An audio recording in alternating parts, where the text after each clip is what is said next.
Breaking news చూస్తున్నారు. Dubai పై drone attack జరిగింది. అల్ దఫ్రాలోని Barack nuclear power plant పై drone attack జరిగింది. దాడి జరిగిన వెంటనే భారీగా మంటలు ఎగసిపడ్డాయి. మంటలు అదుపులోకి తీసుకొచ్చేందుకు తీవ్రంగా శ్రమించాయి యూఏఈ ఫోర్సెస్. ఇన్ఫాక్ట్ యూఏఈ అధికారులు అక్కడ రంగంలోకి దిగారు. వాటిని అదుపులోకి తీసుకొచ్చే ప్రయత్నం చేస్తున్నారు. ఫైల్ షాట్స్ మీరు చూస్తున్నారు. నిజానికి రేడియేషన్ ముప్పు లేదంటూ అధికారులు చెప్పుకొచ్చారు. రంగంలోకి ఇప్పటికే ఎమర్జెన్సీ టీమ్స్ దిగాయి. ఇదే అంశానికి సంబంధించి ఇంటర్నేషనల్ అటామిక్ ఎనర్జీ ఏజెన్సీ కూడా రియాక్ట్ అవుతూ ఉంది. ఈ ఘటనను పూర్తి స్థాయిలో పర్యవేక్షిస్తున్నామంటూ ఇటు international atomic energy agency IAEA చెప్పుకు రావడం ఈ ప్రమాద తీవ్రతను అద్దం పడుతూ ఉంది. కొద్దిసేపటి క్రితం మంటలు చెలరేగాయి. మరి ముఖ్యంగా Barakah nuclear power plant, Al Dhafra రీజన్లో ఉన్న బరాక్ న్యూక్లియర్ పవర్ ప్లాంట్లోని ఇన్నర్ పెరిమీటర్ గురించి మాట్లాడుకుంటే అక్కడ దట్టు ఒక ఎలక్ట్రికల్ జనరేటర్ దగ్గర డ్రోన్ అటాక్ జరిగింది అంటూ కూడా ఇటు ఇంటర్నేషనల్ మీడియా కోట్ చేసుకుంటూ వచ్చింది. అబుదాబి మీడియా ఆఫీస్ కూడా కన్ఫర్మేషన్ ఇచ్చింది. అయితే ఈ ప్రమాదంలో ఇంతవరకు ఎటువంటి గాయాలు నమోదు కాలేదు. దాంతోపాటు రేడియోలాజికల్ సేఫ్టీ లెవెల్స్ కూడా ఎక్కడ ఎఫెక్ట్ అయ్యాయని చెప్పి ఎక్కడ ధృవీకరించలేదు. ఇప్పటి వరకు చూసుకున్నప్పుడు ఈ అంశాన్ని చెప్పుకొచ్చింది ఏకంగా ఫెడరల్ అథారిటీ. అక్కడ న్యూక్లియర్ రెగ్యులేషన్స్ సంబంధించి ఒక ఫెడరల్ అథారిటీ ఉంటుంది కదా, అది కన్ఫర్మేషన్ ఇచ్చుకుంటూ వచ్చింది. ప్లాంట్లోని ఎసెన్షియల్ సిస్టమ్స్ అయితే ఎక్కడ ఇబ్బంది జరగలేదు, ఎక్కడ వాటికి ఇబ్బంది కలగలేదు. ఆపరేషన్ అయితే మాత్రం నార్మల్గానే ఉంది అనేది. అయితే ఇదే అంశం మీద international atomic energy agency IAEA కూడా రియాక్ట్ అయింది. ఇది ఎవరు? IAEA అంటే కనుక యుఎన్స్ వాచ్ డాగ్. ఇది అంటే ఐక్యరాజ్య సమితికి సంబంధించిన వాచ్ డాగ్. మీరు చూడొచ్చు IAEA చేసిన ట్వీట్ని. The IAEA has been informed by the UAE that radiation అంటూ కూడా కొద్దిసేపటి క్రితం IAEA చేసిన ట్వీట్ని మీరు చూడొచ్చు స్క్రీన్ మీద. ఇదే అంశానికి సంబంధించి IAEA ఏం చెప్పిందో మరి కాసేపట్లో నేను మీకు డీటెయిల్గా వివరించే ప్రయత్నం చేస్తాను.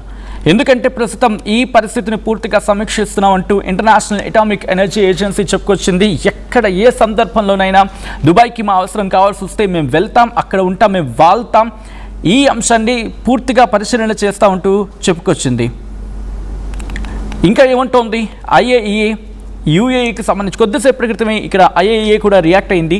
The IAEA has been informed by the UAE that radiation levels at the Barak NPP remain normal and no injuries were reported after a drone strike this morning caused a fire in an electrical generator located outside the inner site perimeter of the NPP nuclear power plant. NPP ante emergency diesel generators are currently providing power to the NPP's unit 3.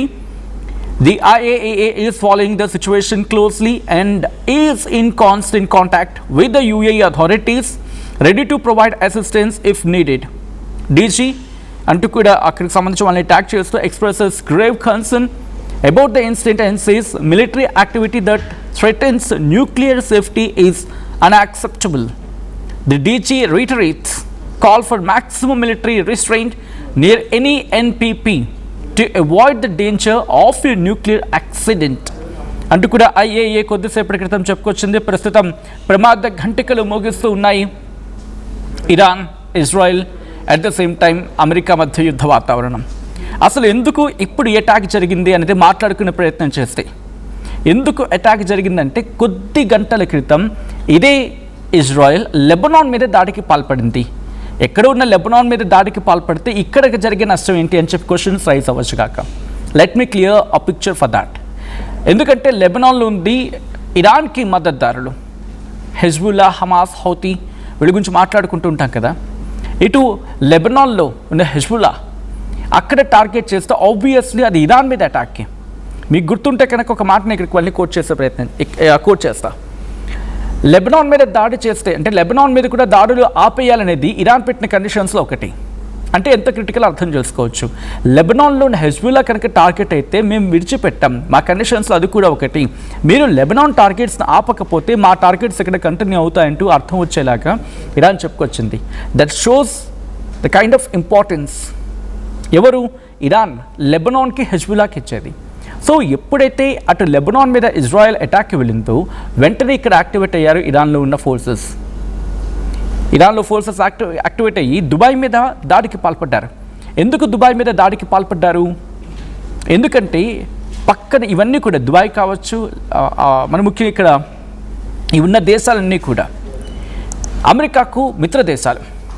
ఎంత స్థాయిలో మిత్ర దేశాలంటే ఏకంగా జిగిరి దోస్తుల కింద మారిపోయారు. ఒకప్పుడు వీళ్ళంతా మళ్ళీ ఒకప్పుడు స్నేహితులే, కానీ తర్వాత పరిస్థితుల రీత్యా కావచ్చు, జరిగిన పరిణామాల కారణం కావచ్చు, విడిపోయారు వీళ్ళంతా కూడా. అది ఆ ప్లేస్ని ఇప్పుడు అమెరికా అడ్వాంటేజ్ తీసుకొని వాళ్ళని దోస్తులు చేసుకుంది. సౌదీ అరేబియా కావచ్చు, యూఏఈ కావచ్చు. అండ్ ఇరాన్కి సౌదీకి ఎప్పుడూ ఆధిపత్య పోరు ఉంటుంది. ఇది జస్ట్ కాంటాక్ట్స్, నేను మీకు రిఫరెన్స్ కోసం చెప్తాను అంతే. ఇప్పుడు ఎక్కడైనా దాడి జరిగితే, అంటే అమెరికా కావచ్చు, ఇజ్రాయెల్ కావచ్చు, లెబనాన్ మీద దాడి చేస్తున్నా, ఎస్పెషల్లీ లెబనాన్ మీద దాడి చేస్తే మాత్రం ఇరాన్ ఒప్పుకోదు.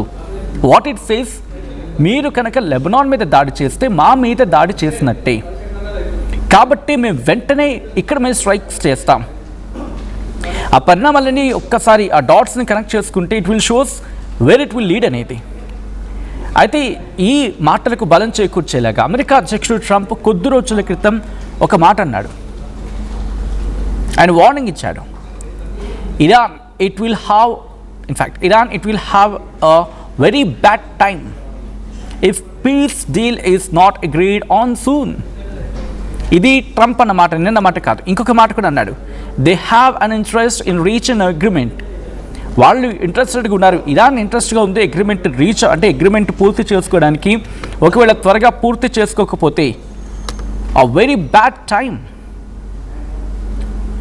అంటే పూర్తిగా బ్యాడ్ టైం, వాళ్ళు నష్టపోయే రోజులు, వాళ్ళు దిగులు పెట్టుకునే రోజులు, వాళ్ళు పూర్తిగా నాశనం అయిపోయే రోజులు, వాళ్ళకు ఒక చెడు కాలం ఉంది అంటూ ట్రంప్ చేసిన ఆ స్టేట్మెంట్స్ మర్చిపోకముందే ఇజ్రాయెల్ లెబనాన్ మీద అటాక్ చేయడం, ఇజ్రాయెల్ లెబనాన్ అటాక్ జరిగిన తర్వాత కదా ఈ డెవలప్మెంట్ చోటు చేసుకుంది. And UAE can't blame Iran's alone. ఎందుకని? యూఏఈలో అమెరికా బేసెస్ స్టిల్ ఇంకా ఉన్నాయి. అండ్ వాళ్ళు దాన్ని ఎక్కడ ఖండించట్లేదు. స్టిల్ మేము అమెరికాకు సపోర్ట్ చేస్తామని అర్థం వచ్చేలాగే మాట్లాడుకొస్తున్న సందర్భం అని ఇరాన్ కోట్ చేస్తూ ఉంది. సో ఈ సిచ్యువేషన్స్ కంట్రోల్ అవ్వాలంటే కనుక పీస్ డీల్లో అమెరికా ఒక మెట్టైనా దిగాలి, లేకపోతే ఇరాన్ అయినా మెట్టు దిగాలి. వీళ్ళిద్దరూ మెట్టు దిగడం కాదు కదా, బెట్టు విట్టం లేదు. సో దట్ ఇప్పుడు అమెరికా మిత్ర దేశాలకు చెప్పుకుంటున్న దుబాయ్ ఏకంగా న్యూక్లియర్ పవర్ ప్లాంట్ మీద attack. Look into this, ఒక depth of the situation, gravity కనుక మీరు అబ్జర్వ్ చేస్తే అది ఎంత గ్రాస్ రూట్స్కి వెళ్ళిపోతుందో. ఒక nuclear power plant of course అక్కడ మిస్ అయ్యి ఉండొచ్చు కాక వాళ్ళ క్యాలిక్యులేషన్లో. ఎందుకు నేను మిస్ అయ్యి ఉండొచ్చు అని చెప్తూ ఉన్నా, ద ప్రిసిషన్ లెవెల్స్. ప్రిసిషన్ అంటే ఫర్ సపోజ్ ఒక రేడియస్లో, లేకపోతే మన ఇంటి కిచెన్నే టార్గెట్ చేయాలనుకుంటున్నారు అనుకుందాం. మన ఇంటి కిచెన్లో గ్యాస్ స్టవ్కి ఉన్న ఆ బర్నర్ ఉంటుంది కదా, ఆ బర్నర్ మీద కరెక్ట్గా బాంబు వేయాలి. అంటే ఎట్లా? అంత ప్రిసిషన్, అంటే అంత కరెక్ట్గా సూట్గా అక్కడే టార్గెట్ చేయడం. ఎలా చేయగలుగుతున్నారు? ఇక్కడ వార్నింగ్ ఒకటి. ఎలా టార్గెట్ చేయగలుగుతున్నారంటే that is what the precision strike, that kind of missiles, drones వాళ్ళ దగ్గర ఉన్నాయి. ఆ స్థాయిలో ఉన్న మిసైల్స్ ఉన్నాయి, ఆ స్థాయిలో ఉన్న డ్రోన్స్ ఉన్నాయి. వీటిని అక్కడ ఉపయోగించడం జరుగుతూ ఉంది. అండ్ ఇప్పుడున్న సిచ్యువేషన్ చూసుకుంటే కనుక ఆ ప్రిసిషన్ స్ట్రైక్స్ ఎలా చేస్తూ ఉన్నారు, ఎందుకు జనరేటర్నే టార్గెట్ చేశారు?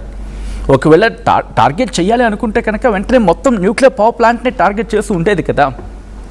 బట్ ఏంటి ఇక్కడ కావాల్సింది? ఇరాన్కి పూర్తిగా దుబాయ్ని లేపేయడం కాదు. అండ్ న్యూక్లియర్ పవర్ ప్లాంట్ని టార్గెట్ చేస్తే బ్లేమ్ అంతా ఇప్పుడు ఇరాన్ వైపు షిఫ్ట్ అవుతుంది.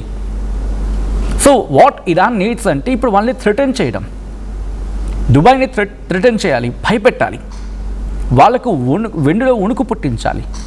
సౌదీ అరేబియాకి కూడా అంతే.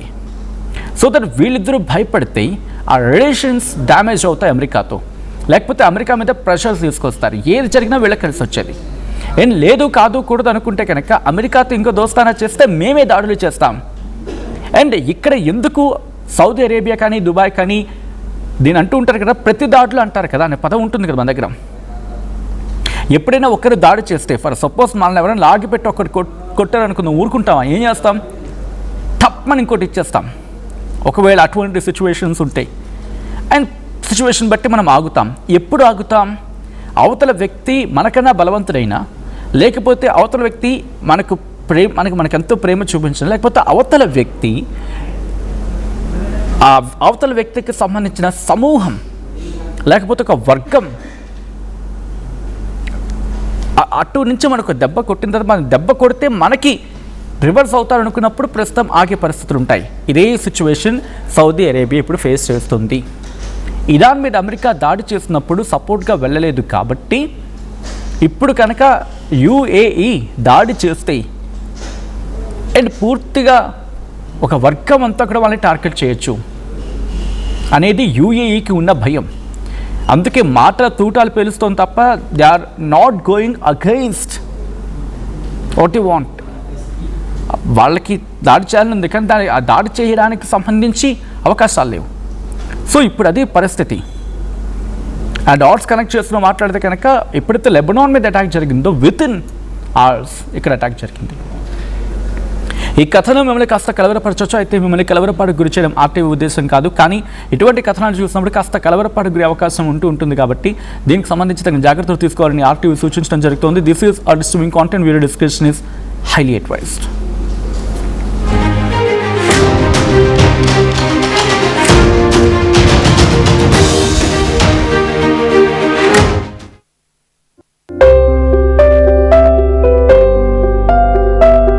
చిన్న చిన్న ఆనందాలు 35 ఏళ్లుగా నా జీవితంలో లేవు. 35 ఏళ్లుగా నేను డైపర్లలో బ్రతికాను. 6 సెంటీమీటర్ల ఫిస్టులా నా మూత్రాశయంలో లీకు కారణమైంది. ఎవరూ నాకు సహాయం చేయలేకపోయారు. ఏఐఎన్యూలో వైద్యులను కలిసే వరకు. అక్కడ వారు రోబోటిక్ శస్త్రచికిత్సతో నాకు పరిష్కారం ఇచ్చారు. వారు నా ఆత్మవిశ్వాసాన్ని కూడా తిరిగిచ్చారు. Precision Care makes it possible. The Center for Robotic Surgery at AINU